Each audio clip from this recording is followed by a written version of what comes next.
Donc, on va maintenant passer à la programmation MIPS avec le simulateur PC SPI. Donc, nous allons aller chercher notre programme qui fait l'addition entre 162 et 76. Donc, voilà, donc vous avez dans le premier instruction ORI $7, $0, 146, donc il va chercher 146 dans le registre 7, la valeur immédiate 146 dans le registre 7. Le code de l'instruction et vous avez la cellule mémoire où est stockée l'instruction. Donc cette instruction, c'est la première instruction, mettre le premier, donc mettre 146 dans le $7. Maintenant, on va prendre 82, la même chose, et le mettre dans $8. Maintenant, $8, il contient uniquement la valeur positive 82. Cherchons à mettre maintenant cette valeur et le rendre négatif. Donc, première chose, c'est de faire le complément à 1. Voilà le complément à 1 de 82. Donc, $8, il contient 82. Si on fait le NOR avec ce nombre, on aura le complément à 1 de 82 qui va être sauvegardé dans le registre 8. Après, pour passer à complément à 2, il faut ajouter la valeur 1. Première chose à faire, c'est de charger le $9 avec la valeur, bien mettre la valeur 1 dans le registre $9. C'est ce que fait cette instruction-là. Donc, ORI $9, $01, et après on ajoute le complément à 1, on lui ajoute le 1 pour avoir le complément à 2 qui sera enregistré, bien sûr, dans $8, bien sûr. L'ancienne valeur, il sera écrasé, on aura le complément à 2 dans $8. Donc, dans $8, qu'est-ce qu'il contient? Il contient la valeur 82, moins 82. Une fois qu'on a la valeur moins 82, on passe à faire la somme, c'est-à-dire 186 moins 82. Donc, c'est ADU dans $7, il contient 146 qui est là. Et $8, il contient la valeur complément à 2 de 82, c'est-à-dire moins 82, et le résultat va être mis dans le $10. On va exécuter ça pour voir qu'est-ce que ça va donner. Donc, cette value, donc on va aller dans le registre, on va aller dans utiliser le pointeur PC et on va fixer sur le premier cellule mémoire, c'est-à-dire 0, 0, X, 1, 2, 1, 40, et 1, 2, 3, 4. Voilà, maintenant le registre pointe sur le premier instruction qui est ici. Après, on va utiliser F10 pour qu'on puisse faire l'exécution étape par étape. Commençons par le premier F10. Donc voilà, le premier exécution, on va regarder $7, où est le $7? Il est là. Qu'est-ce qu'il y a dans $7? Il y a bien le 82 en hexadécimal. 92 en hexadécimal, c'est bien sûr, c'est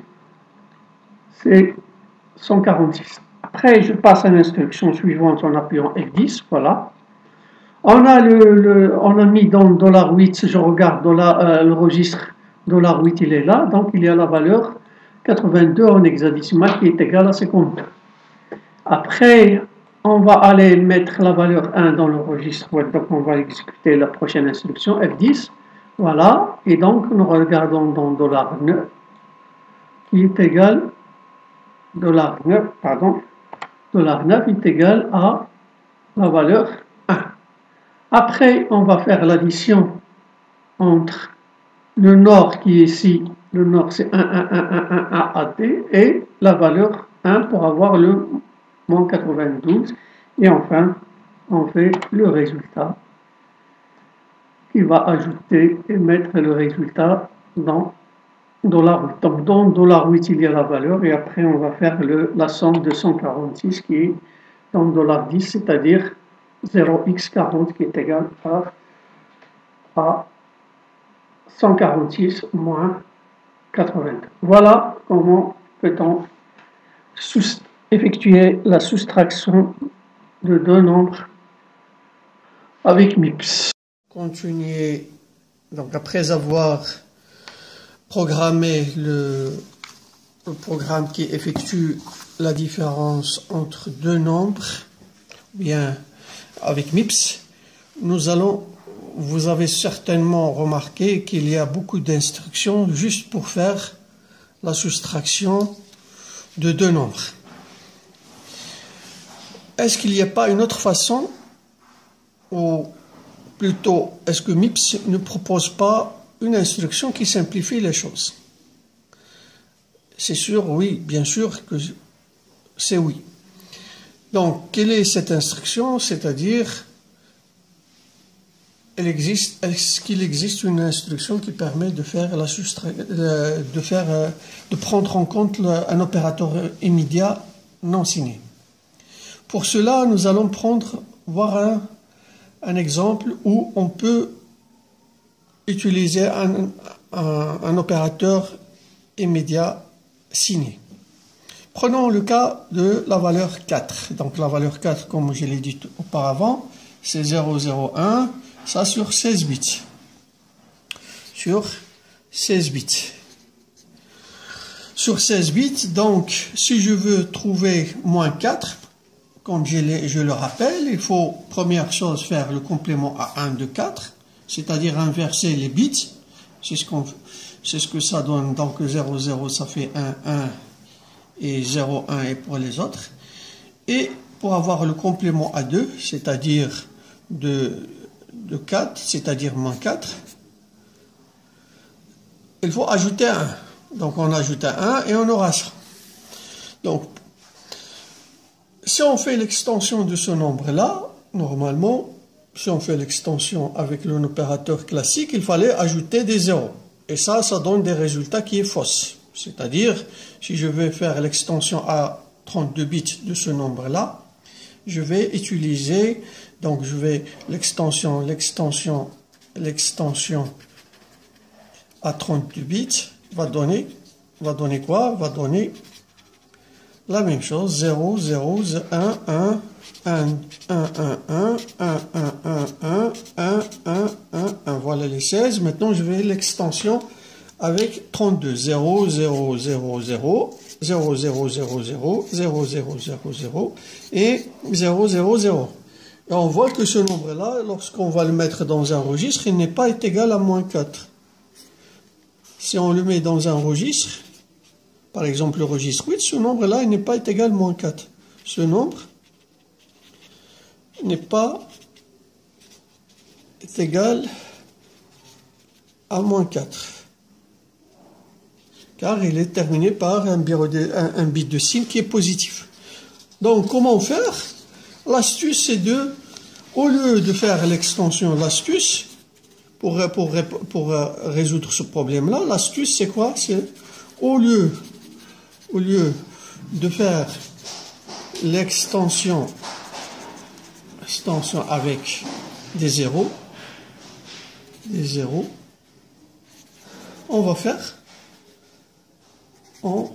va effectuer l'extension avec le bit de signe. Extension avec le bit de signe. Quel est le bit de signe? Le bit de signe, il est là. C'est le dernier, c'est le B15. Ça, c'est le bit de signe. Bit de signe. Donc, puisque le bit de signe est égal à 1, donc je vais reprendre les valeurs, c'est-à-dire 0, 0, 1, 1, 1, 1, 1, 1, 1, 1, 1, 1. Et là, au lieu de mettre les 0, 0, je vais mettre les 1. Puisque le bit de signe est égal à 1, je vais le prendre et réaliser l'extension avec le bit de signe qui est égal à 1. Et dans ce cas-là, j'ai bien la valeur moins 4 qui est étendue sur 32 bits. Et comme ça, j'ai bien la valeur moins 4. Mais elle est codée, ça c'est égal à moins 4, mais elle est codée sur 32 bits. Voilà. Donc, comment MIPS va effectuer ça? Il existe, donc MIPS, il va utiliser une addition d'un nombre signé. Il va utiliser l'opérateur ADU, I pour l'immédiat, les valeurs immédiates, et U pour unsigned.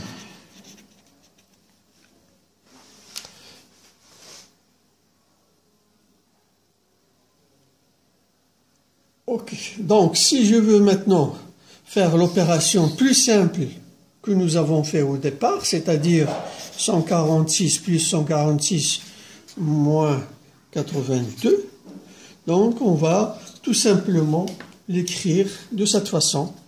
ORI $7 $0 et on met 146 dans le registre 7.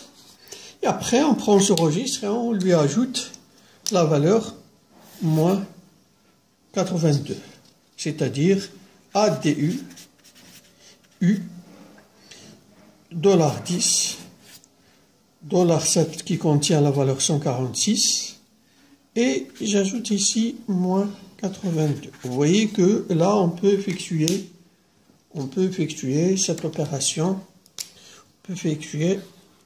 opération, avec d'un nombre signé, immédiat signé. Voilà.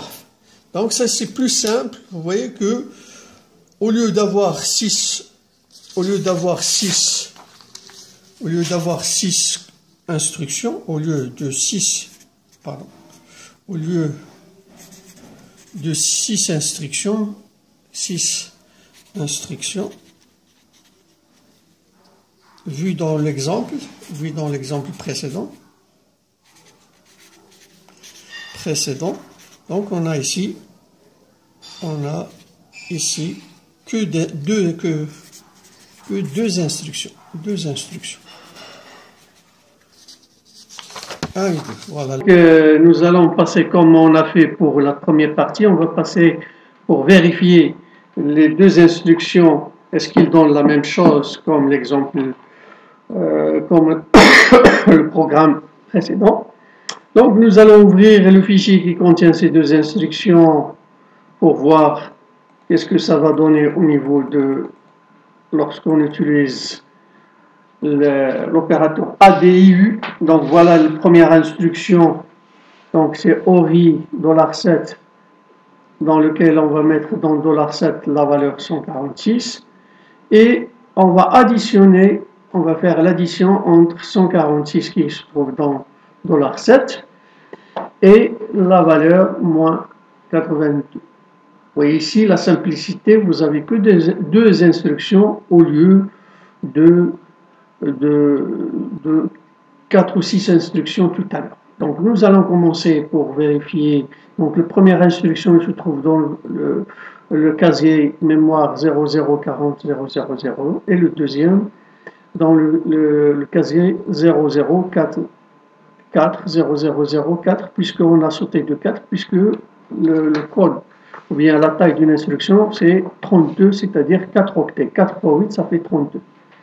Donc on va aller pour lancer la simulation, comme on fait toujours, il faut fixer le compteur PC, donc on va le mettre sur le premier cellule mémoire, c'est-à-dire 0x00 40 1 2 3 4, c'est le premier.